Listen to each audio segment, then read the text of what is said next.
তো হ্যালো বন্ধুরা, আমরা এখানে একটা বৌদ্ধ স্টোরি শুনবো, যে স্টোরি শুনে আমরা সিদ্ধান্ত নেব যে কী করে আমরা আমাদের মনের চিন্তা শক্তিকে সুন্দরভাবে কাজে লাগাতে পারি এবং বাস্তব জগতে আমরা সুন্দরভাবে চলতে পারি। তো অনেক দিন আগের ঘটনা। এক বৌদ্ধ সন্ন্যাসীর কাছে একজন শিষ্যত্ব গ্রহণ করতে এসছে। সে এসে বলছে যে গুরুদেব, আমি তো আপনার শিষ্যত্ব গ্রহণ করছি, তবে একটা কথা আমি বলতে চাই আপনাকে, যে আমরা যখন জল পান করি, সবাই জল পান করলে সবার তৃষ্ণা দূর হয়ে যায়, প্রত্যেকটা লোকেরই। কিন্তু ব্যাপারটা হলো, যদি আমরা মেডিটেশন করি, তা কিছু লোকের ক্ষেত্রে দেখা যায় সে সুন্দরভাবে মেডিটেশন করতে পারে, তার মেডিটেশনে খুব তাড়াতাড়ি সে গভীর ধ্যানে চলে যায়। কিছু লোক মেডিটেশন হয়তো অনেক কিছুদিন টাইম লাগে, তারপর সে গভীর ধ্যানে চলে যায়। কিছু লোকের ক্ষেত্রে হয়তো সব সময় জিন্দেগিভর চেষ্টা করেও, সারা জীবন চেষ্টা করেও কোনো দিন মেডিটেশন বা ধ্যানের মধ্যে আসতে পারে না। কিন্তু আমরা যেমন জল পান করে, জল তৃষ্ণা যেমন লাগে, সবাই তো সবার তৃষ্ণা জল মিটিয়ে দেয়, তাহলে মেডিটেশনের ক্ষেত্রে কেন মিটিয়ে দেয় না? তখন এই কথা শুনে সেই গুরুদেব শিষ্যকে বলল, আচ্ছা তুমি মনের এই কথা বলছো, যাই হোক, তোমাকে তাহলে কালকে আমি এর উত্তর দেব যে কেন আমরা সবাই যে ঠিক অনেকে ধ্যানে যেতে পারি, অনেকে সারা জীবনে কোনো দিনও ঠিক মতো ধ্যানে যেতে পারি না, অনেকের কিছুদিন টাইম লাগে, অনেকে খুব তাড়াতাড়ি গভীর ধ্যানে মগ্ন হয়ে যেতে পারি এবং যে কোনো কাজ, যে কোনো বিষয়ে খুব সুন্দরভাবে আমরা মনোযোগ দিতে পারি। এটার উত্তর কালকে দেব। তা ঠিক আছে, যথারীতি পরের দিন শিষ্য গুরুদেবের কাছে এসে পৌঁছলো, বলছে হ্যাঁ, কালকে যে প্রশ্ন করেছিলাম সেই প্রশ্নের উত্তর তো দেবেন না? বলছে হ্যাঁ, উত্তর দেব। তাহলে এই প্রশ্নের উত্তরের জন্য চলো একটা গ্রামে ঘুরতে যেতে হবে। তখন সেই গুরুদেব আর শিষ্য মিলে, দুজনে মিলে হাঁটতে হাঁটতে অনেক দূরের একটা গ্রামে গেল। গ্রামে গিয়ে সে দুপুরবেলা হয়েছে, সেই গ্রামে তখন 12টা বাজে। সেই গ্রামে দুপুরবেলা এক শেঠের বাড়িতে পৌঁছেছে। সেই শেঠকে গিয়ে বলছে, শেঠ মহাশয়, আমাদেরকে আজকে দুপুরে খাওয়াবেন? তখন শেঠ এক বাক্যে রাজি হয়েছে, কারণ ওই শেঠ খুবই বৌদ্ধ ভক্ত। তারা যখন বৌদ্ধ সন্ন্যাসীকে দেখেছে এবং সঙ্গে তার শিষ্যকে দেখেছে, তারা এক বাক্যে রাজি হয়ে গেছে যে এরা প্রচুর পরিশ্রম করে হেঁটে এসছে, একবেলা এদের দুজনকে খাওয়াবো, এরা সন্ন্যাসী লোক, দুজনকে খেতে দেবে। এবং যথারীতি সেই শেঠ তখন তার ওয়াইফকে বলেছে, তার স্ত্রীকে, যে তুমি ভালোভাবে সুন্দর করে খাবার দাবার তৈরি করো, আমি এই সন্ন্যাসী মানে গুরুদেব এবং তার শিষ্য আর আমি তিনজনে মিলে খাবো। যথারীতি খাবার দাবার তো রেডি হয়ে গেছে, তখন তিনজনে মিলে খেতে বসছে।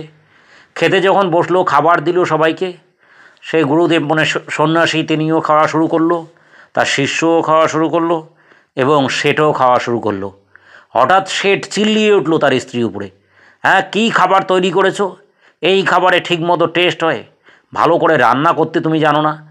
এসব কী বাজে খাবার তৈরি করো তুমি? একদম চিল্লিয়ে উঠলো তার স্ত্রীর উপরে। তার স্ত্রীকে একদম সেই গুরুদেব মানে সন্ন্যাসী এবং তার শিষ্যর সামনে স্ত্রীকে বকতে শুরু করলো। বলছে, খাবার তৈরি করবে, খুব টেস্ট হবে, কিন্তু এগুলো কী খাবার দাবার? কোনো সবজির কোনো টেস্ট হয়নি। হ্যাঁ, এগুলো কেমন তৈরি করেছো? রুটিও ঠিকমতো তৈরি হয়নি, রুটি কোনোগুলোতে একটু করে ঠিকমতো সেঁকা হয়নি। কী করো বাড়িতে? একদম তার স্ত্রীকে খুব ঝাড় দিতে শুরু করলো এবং ঝাড় দিয়ে সে সন্ন্যাসীকে বলল, গুরুদেব, আমি আপনাদের কাছে ক্ষমা চাচ্ছি, এগুলো কী খাবার বানিয়েছে আমার স্ত্রী। তখন এই কথা শুনে তার স্ত্রী ভয় পেয়ে গেল। ভয় পেয়ে তার স্ত্রী সন্ন্যাসীকে এবং সন্ন্যাসীর শিষ্যকে বলল, তাইলে একটু দাঁড়ান, আমি আবার খাবার তৈরি করছি। কিন্তু সন্ন্যাসী বলল, না না না, এ কার কোনো খাবার তৈরি করতে হবে না। এবং তার শিষ্যও বলল, কোনো খাবার তৈরি করতে হবে না, যে খাবার আছে আমরা এটাই খাচ্ছি, কোনো অসুবিধে নেই, আমাদের কাছে বেশ ভালো লাগছে। তখন যথারীতি শেঠ তো সেই খাবার খেলোই না একটুও। সে তার বউকে রাগ দেখালো, একদম চিৎকার চেঁচামেচি করলো বউর উপরে, করে সেখান থেকে সে চুপচাপ বসে থাকলো, মন অন্ধকার করে, ও খাবার খেলোই না। কিন্তু সেখানে দেখা গেল ওই একই খাবার সন্ন্যাসী এবং তার শিষ্য দুজনে মিলে পেট পুড়ে মহা আনন্দে খেলো। খাওয়ার পর যখন খাওয়া হয়ে গেল, তখন সন্ন্যাসী আবার ওই শেঠের স্ত্রীকে বলল যে, আপনারা একটু আমাদের সাহায্য করবেন? শেঠের স্ত্রী বলল, কী সাহায্য? বলছে আমাকে 2টো রুটি একটা প্যাকেটে বেঁধে দেবেন। তখন 2টো রুটি সেই সন্ন্যাসীকে সুন্দর করে প্যাকিং করে প্যাকেটে বেঁধে দিল এবং সবজি দিল তার মধ্যে, দিয়ে শেঠ সন্ন্যাসীকে দিল। দিয়ে তারপর সন্ন্যাসী এবং তার শিষ্য সেই বাড়ি থেকে তাদেরকে প্রণাম জানিয়ে বিদায় নিল এবং বলল তারা মন তৃপ্তি করে খেতে পেয়েছে। এবং যদিও শেঠ তাদের কাছে হাত জোর করে ক্ষমা প্রার্থনা করলো যে খাবার দাবার ভালো হয়নি, কিন্তু সন্ন্যাসী বলছে না না না, ভালো খাবার হয়েছে, আমরা খুশি। এবং সন্ন্যাসীর যে শিষ্য সেও বলছে না, আমরা খুশি, আমাদের ভালো হয়েছে, ভালো লেগেছে খাবার। তারপর যথারীতি সেই বাড়ি থেকে ওই দুইজনে বেরিয়ে গেল, সন্ন্যাসী এবং তার শিষ্য। যখন বেরিয়ে গেল সেই বাড়ি থেকে, বেরোনোর সময় এবার রাস্তা দিয়ে দুজনে মিলে হাঁটছে, রিটার্ন করছে। যখন রিটার্ন করতে করতে তারা আশ্রমের দিকে আসছে, তখন আশ্রমের দিকে আসার সময় সন্ন্যাসী তার শিষ্যকে বলল, কিরে, ওই বাড়িতে যখন আমরা খাবার খাচ্ছিলাম তোমার কীরকম লেগেছিল খাবারটা? তা সেই শিষ্য বলল, না ভালোই লেগেছে, কারণ আমার খিদে লেগেছিল, আমার ভালোই লেগেছে। তখন শিষ্য আবার সন্ন্যাসীকে জিজ্ঞেস করলো, আপনার কীরকম লেগেছে? সন্ন্যাসী তখন বলল, আমার তো খুবই ভালো লেগেছে, কারণ আমিও না খেয়ে এত দূর রাস্তায় হেঁটে আসছিলাম আশ্রম থেকে, বলে আমাকেও খুব ভালো লেগেছে। তখন সন্ন্যাসী ঘুরে শিষ্যকে জিজ্ঞেস করলো, আচ্ছা শিষ্য বলো তো, যে ওই বাড়ির শেঠ, যে বাড়ির যে মালিক, সে কেন চিল্লিয়ে উঠলো তার স্ত্রীর উপরে? তার তো খাবার ভালো লাগলো না, কারণটা কি? একই তো খাবার, এই খাবার তোমারও ভালো লেগেছে, আমারও ভালো লেগেছে, কিন্তু শেঠ সেখানে চিল্লিয়ে উঠলো। শেঠ বলল, হ্যাঁ ভালো টেস্ট হয়নি, কী তৈরি করো খাবার দাবার? তখন শিষ্য বলল, হ্যাঁ এটা তো বিরাট প্রশ্ন। বলছে শিষ্য তখন কোনো উত্তর দিতে পারছে না। তখন ওই পথে যাওয়ার সময় শিষ্য তখন বলছে, দাঁড়াও, আর একটা জায়গায় একটু যেতে হবে। তখন সন্ন্যাসী শিষ্যকে নিয়ে আরেকটা জায়গায় গেল।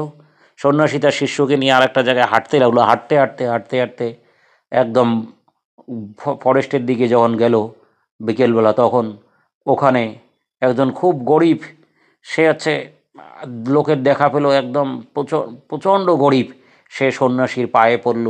পরে সন্ন্যাসীকে দেখে প্রণাম জানালো এবং বলল, গুরুদেব, আমি 2 দিন ধরে খাওয়া নেই, আমার কাজও নেই, ঠিকমতো খেতে পাচ্ছি না, যদি কোনো খাবার ব্যবস্থা করতেন দয়া করে। তখন সন্ন্যাসী কী করলো, তার প্যাকিং করা যে 2টো রুটি ছিল, সেই রুটি 2টো যথারীতি সেই গরিব লোকটাকে দিল, যে 2 দিন ধরে খায়নি। আর শিষ্য দাঁড়িয়ে দাঁড়িয়ে দেখলো। তখন যখন গরিব লোকটা সেই রুটি 2টো খেলো, খাওয়ার পর সন্ন্যাসী আর শিষ্য দুজনে মিলে জিজ্ঞেস করলো, কীরকম লাগছে রুটিটা? তখন ওই রুটি 2টোর কথা সেই যে গরিব লোকটা খাচ্ছিল সে বলছিল, পৃথিবীতে স্বয়ং যেন ভগবানের দান, এটা আমার কাছে অমৃত স্বরূপ। অমৃত যেরকম পেলে যেরকম হয়, এর থেকে ভালো পৃথিবীতে আর কিছু খাবার আছে বলে আমার মনে হয় না, কারণ আমি 2 দিন ধরে না খেয়ে আসি। এই রুটিটা খেয়ে মনে হচ্ছে পৃথিবীর সর্বশ্রেষ্ঠ খাবার, পৃথিবীর সবচেয়ে মূল্যবান খাবার, পৃথিবীর সবচেয়ে মহামূল্যবান খাবার আমি খেতে পেলাম। এই কথা সন্ন্যাসী এবং তার শিষ্য শুনল। শুনে তারপর সেখান থেকে সেই গরিব লোকটাকে সন্ন্যাসী আশীর্বাদ করে চলে গেল এবং বলল, তোমার ভালো হবে, বলে সেখান থেকে বেরিয়ে গেল। শিষ্য এবং সন্ন্যাসী মিলে আবার আশ্রমের দিকে হাঁটতে লাগলো। হাঁটতে হাঁটতে এবার সন্ন্যাসী শিষ্যকে জিজ্ঞেস করলো, এই শিষ্য তুমি শুনতে পাচ্ছ? বলছে হ্যাঁ। বলছে, দেখলে একই খাবার, একজন বলল যে সেটা পৃথিবীতে সর্বশ্রেষ্ঠ খাবার, পৃথিবীতে এর থেকে ভালো খাবার হয় না, এত দামি এত মূল্যবান খাবার আর পৃথিবীর বুকে হয় না, কারণ সে 2 দিন ধরে না খেয়েছিল, ওই খাবারটাই তার কাছে অমৃত স্বরূপ। এবং আমাদের কাছেও এই খাবারটা মোটামুটি ভালোই লেগেছে, খারাপ না, ভালো। তোমার কাছেও মোটামুটি ভালো লেগেছে, আমার কাছেও ভালো লেগেছে, কিন্তু একই খাবার ওই গ্রামের শেঠের কাছে কীরকম লেগেছে? শেঠ তার স্ত্রীকে প্রচণ্ড বকাঝকা করলো এবং বলল, এই খাবারের কোনো টেস্ট নেই, কী তৈরি করো তুমি খাবার? তাহলে একই খাবার তুমি দেখতে পেলে যে একজন লোক শেঠের কাছে, তার কাছে কোনো টেস্টই মনে হলো না, তার কাছে যেন মনে হলো যে অচল, এবং সে খেলোই না, সেই খাবার টাচই করলো না। আর সেই খাবার সেই ফরেস্টের সেই গরিব লোকটার কাছে মনে হলো পৃথিবীর সর্বশ্রেষ্ঠ মূল্যবান খাবার, অমূল্য রত্ন, তার কাছে মনে হলো এর থেকে মূল্যবান খাবার আবার পৃথিবীতে হয় না। এবং আমাদের কাছে, আমরা হেঁটে গিয়ে সেই খাবারটা খেয়েছি, আমাদের কাছেও খুব ভালো মনে হলো এবং তোমার কাছেও মোটামুটি ভালো মনে হয়েছে, তাহলে আর শেঠের কাছে সেই খাবারের কোনো ভ্যালুই নেই।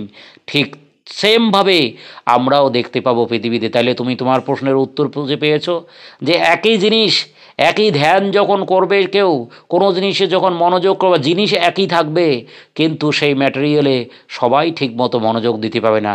কারো কাছে তার কোনো ভ্যালুই থাকবে না, কারো কাছে সেটা মনে হবে পৃথিবীর সর্বশ্রেষ্ঠ রত্ন, পৃথিবীর সবচেয়ে মহামূল্যবান, এর থেকে মূল্যবান জিনিস আর পৃথিবীতে হয় না। ওই সেম জিনিসটার ক্ষেত্রে একজনের কাছে এইরকম ভ্যালু, আরেকজনের কাছে কোনো ভ্যালুই নেই, আরেকজনের কাছে কিছুতে ভ্যালু, মোটামুটি ভ্যালু। আর যেমন আমার কাছে সেই খাবারটা একটু ভ্যালুয়েবল ছিল। তাই আমরা দেখতে পাবো যে আমরা যখন কোনো ধ্যান করব, কোনো মেডিটেশন করব, সেই মেডিটেশন একই জিনিসের উপরও আমরা ধ্যান করছি, কিন্তু কারো কাছে সে সারা জীবন চেষ্টা করেও সেই ধ্যান করতে পারবে না, কারণ যেই ধ্যানের প্রতি তার কোনো ভ্যালুই নেই, তার মনেই নেই, সে ধ্যানকে সে গুরুত্বই দেবে না। সেই সেমভাবে যে কোনো কাজের ক্ষেত্রেও সে তাই করবে, কাজকে কোনো গুরুত্ব দেবে না, ভ্যালু দেবে না। আর কিছু লোক সেই কাজটাকে এত ভালোবাসবে, ভাববে পৃথিবীতে সেটাই সর্বশ্রেষ্ঠ, আর কিছু লোক সেটাকে মোটামুটি দেখবে। এইরকমভাবে পৃথিবীতে চলবে যে কোনো কাজের ক্ষেত্রে। তাই পৃথিবীর বুকে আমরা দেখতে পাবো বন্ধুরা, যে কোনো কাজের ক্ষেত্রে কোনো মনোসংযোগ যদি করা হয়, সবার মনোসংযোগ সেই কাজের উপর বা কোনো জিনিসের উপর, কোনো ব্যবসায়িক জিনিসের উপর সমান হবে না। কারো ক্ষেত্রে একটু সেই জিনিসটা একই জিনিস থাকবে, সেই জিনিসের উপর কারো মনে সেই জিনিসটিকে মনে হবে পৃথিবীর সর্বশ্রেষ্ঠ মূল্যবান অমূল্য রত্ন বলে তার কাছে মনে হবে। কারো ক্ষেত্রে একটু কম ভ্যালু মনে হবে, কারো ক্ষেত্রে আরেকটু কম ভ্যালু মনে হবে, আর কারো ক্ষেত্রে মনে হবে তার কোনো ভ্যালুই নেই, সে সেখানে যার জন্য তার প্রতি কোনো দিন কনসেন্ট্রেট করতে পাবে না, তাকে কোনো অ্যাটেনশনে দিতে পাবে না। তাই বন্ধুরা, এই গল্পটা থেকে, বৌদ্ধ সন্ন্যাসীর এই গল্পটা থেকে কীরকম লাগলো তোমরা সবাই এই আমাদের কমেন্টস বক্সে জানাবে, এবং তোমরা সবাই এই সুন্দর গল্পটা অন্যদেরকে শেয়ার করবে, লাইক করবে, কমেন্টস করবে, এবং আমরা এই গল্পটা থেকে কি শিখতে পারলাম সেটা সবাই কমেন্ট বক্সে লিখবে। এবং আমরা এই গল্পটা থেকে আরেকটা জিনিস দেখতে পেলাম যে আমরা যাতে ভবিষ্যতে আমরা এইরকমভাবে, যেরকম ওই গ্রামের গরিব লোকটার কাছে অমূল্য রত্ন বলে মনে হচ্ছিল সেই খাবারটা, আমরাও যখন কোনো কাজ করব সেই কাজটাকে, নিজের কাজটাকে যদি এইরকম অমূল্য রত্ন বলে মেনে নেই, তাহলে দেখতে পাবো আমাদের কাছে সেই কাজটার প্রতি প্রচণ্ড ভালোবাসা, প্রচণ্ড মনোসংযোগ আসবে। কিন্তু একই কাজের প্রতি অন্য একজন দেখতে পেলাম শেঠ কী করলো, সে তাকে কোনো ভ্যালুই দিল না সেই খাবারটাকে, তার কাছে যেন ফালতু বেকার খাবার বলে মনে হলো। সন্ন্যাসীর কাছেও সেই খাবারটা যথেষ্ট ভালো মনে হয়েছিল, কিন্তু সন্ন্যাসীর শিষ্যর কাছে মোটামুটি মনে হয়েছিল, আর শেঠের কাছে কোনো ভ্যালুলেস মনে হচ্ছিল। তাই একই জিনিস থাকবে, সেই জিনিসে যেরকম আমরা কনসেন্ট্রেট করব, ভগবান বা আল্লাহ তাআলা বা গড আমাদেরকে ঠিক সেরকমভাবে ফলাফল দেবে। তো বন্ধুরা, ওকে, বাই।